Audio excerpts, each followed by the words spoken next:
आज मैं आपको एक thriller film just a breath away के बारे में बताऊंगा। एक भूकंप के बाद पूरे शहर की पावर सप्लाई बंद हो गई है और जमीन से जहरीली गैस बाहर निकलने लगी है। जो भी उसमें फंसकर सांस ले रहा है उसकी मौत तुरंत हो रही है। लोग बचने के लिए भागने लगे हैं। वो गैस अब घरों के अंदर जाने लगी है। मैथ्यू अपने घर पहुंचकर इस चीज के बारे में अपनी बीवी एना को बताता है। वो दोनों बचने के लिए छत की ओर चले जाते हैं और एक दरवाजे पर नॉक करते हैं। वो घर एक बुजुर्ग दंपत्ति का है और उन्हें इस चीज के बारे में अभी कुछ नहीं पता है। बालकनी से वो देखते हैं कि रास्ते उस गैस से भर गए हैं। मैथ्यू बिल्डिंग पर चढ़ता है और देखता है कि पूरा शहर उस गैस से भरा है। मैथ्यू सीढ़ियों के पास जाता है और उस गैस को छूता है।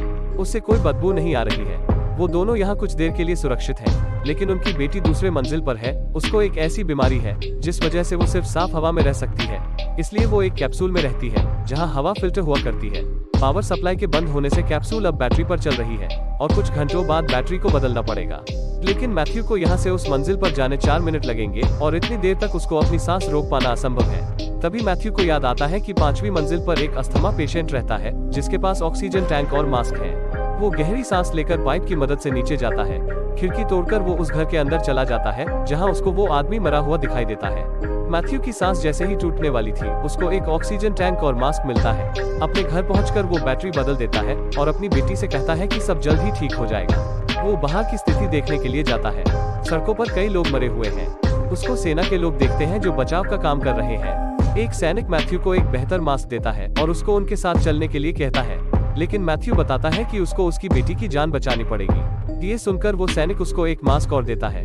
अगले दिन वो देखते हैं कि सरकार की तरफ से अभी कुछ किया नहीं जा रहा है और वो गैस तेजी से बढ़ रही है। वो सोचते हैं कि वो सैरा की दोस्त के घर चले जाएं, क्योंकि उसका घर पहाड़ों पर है और उसे भी वही बीमारी है जो सैरा को है और सैरा उसकी दोस्त के कैप्सूल में रह सकती है। लेकिन सैरा को वहाँ ले जाने के लिए उन्हें एक सील्ड सूट की जरूरत पड़ेगी और वो दोनों इस सूट को ढूंढने चले जाते हैं। लेकिन रास्ते में उनका सामना एक कुत्ते से होता है जो उनके पीछे लग जाता है। रोशनी की कमी की वजह से मैथ्यू गलती से एक नदी में गिर जाता है। वो कुत्ता एना का पीछा करने लगता है और वो एक बस में चली जाती है जहाँ कुत्ता भी चला जाता है। लेकिन कुत्ते का पट्टा एक सूटकेस में फंस जाता है और एना खिड़की से कूद जाती है। वो मैथ्यू को ढूंढना चाहती है, लेकिन वो ऐसा नहीं कर सकती है क्योंकि उसे अपनी बेटी की जान बचाने सील सूट को पहले ढूंढना होगा। सौभाग्य से मैथ्यू बच जाता है और वो नदी से बाहर निकल जाता है। कुछ देर बाद वो दोनों मिलते हैं और वो एक लैब में जाते हैं। उन्हें वहाँ सील सूट मिल जाती है, लेकिन जब वो बाहर जा ही रहे होते हैं एक विस्फोट होता है और मैथ्यू के कपड़ों पर आग लग जाती है। एना आग बुझाने आती है, लेकिन मैथ्यू की ऑक्सीजन ट्यूब आग की वजह से नष्ट हो गई है।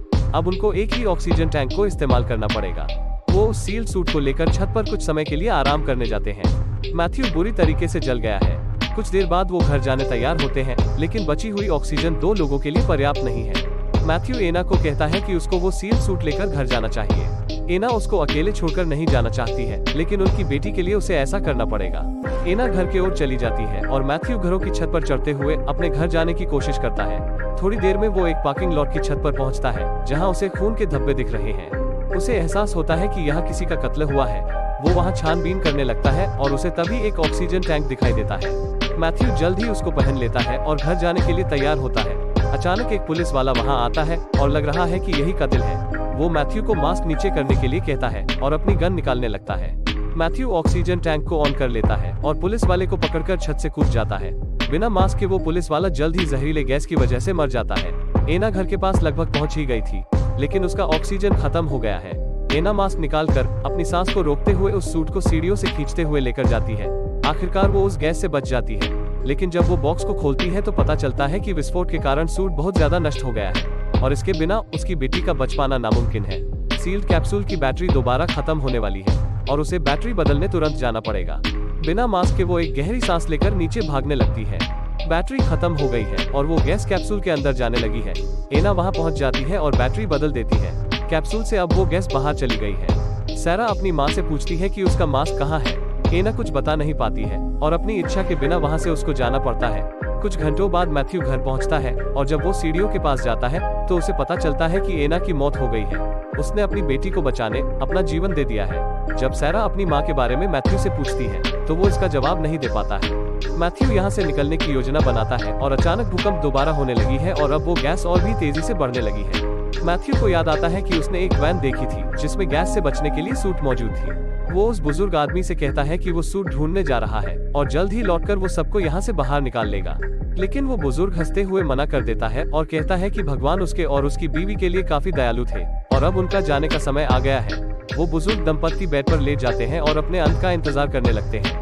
मैथ्यू को सूट मिल जाती है और वो घर जल्दी पहुंचने के लिए एक स्कूटर को चालू कर लेता है, लेकिन एक लड़का रास्ते पर आ जाता है और उसको बचाने के लिए मैथ्यू स्कूटर मोड़ लेता है, जिस वजह से वो गिर जाता है। जब वो जागता है तो उसे पता चलता है कि उसके सर पर काफी ज्यादा चोट लग गई है और वो दर्द असहनीय है। वो वॉकी टॉकी से अपनी बेटी को कॉल लगाता है, लेकिन उसे कोई जवाब नहीं मिलता। अचानक दो लोग बिना मास्क के चलते हुए दिखाई देते हैं और पता चलता है कि ये सैरा और उसकी दोस्त है और इन दोनों को उस बीमारी की वजह से उस गैस से कुछ प्रभाव नहीं पड़ रहा है। मूवी के अंत में मैथ्यू जाकर खुद को सैरा के कैप्सूल में पाता है और सैरा उसका देखभाल कर रही है।